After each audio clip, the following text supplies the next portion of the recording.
So I was listening to Ramones' Rocket to Russia, and it reminded me of a cute little story of how I actually came to obtain this album.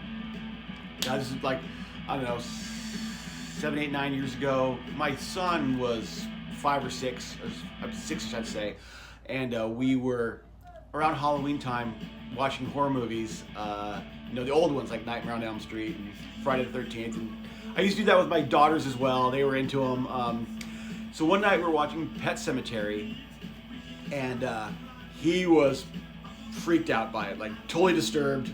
Paused it a couple times. She said, "Want to keep going? Want to keep going?" Like, yeah, like, and he was definitely like mortified and scarred by it. I think because now that I remember it, I was too. I saw that with my friends in high school. I was like senior in high school, and I had a little brother who was about the same age as Gage in Pet Sematary. And I remember just being totally like, oh God, I just disturbed completely by that movie.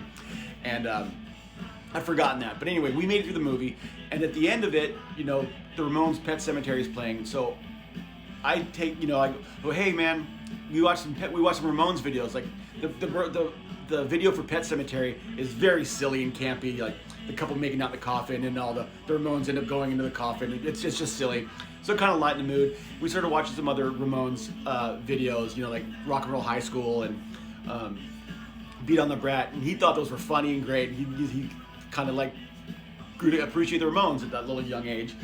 And during that time, I was working Monday through Friday, and Mom worked on the weekends. So he was my little sidekick everywhere I went on the weekends. Wherever I would go, he went with me. So one day we're in the record store, and I'm looking through all the used stuff. I like to just find weird random stuff in there. And he's off kind of just cruising around. Cool little record store that doesn't exist anymore called Neat. Shout out to Captain Sensible. He comes up to me and he's got, Dad, I found a Ramones one. He was very excited because he found a Ramones one, and he was just at the point where he was starting to learn to read and stuff, so he was able to tell that was the Ramones. He's like, Dad, you gotta get it.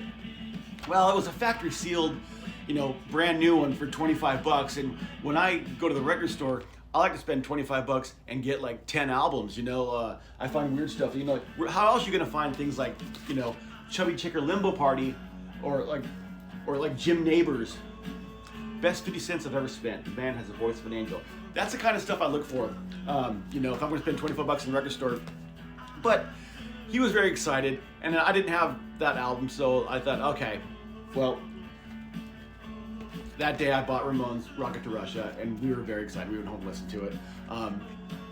And so now I look back and I'm like, who cares? I didn't get a Jimmy Durante album that day. I bought Ramones that day. And now, all these years later, I have a copy of it. I'm very thankful I do, because it's one that everybody should have, I think.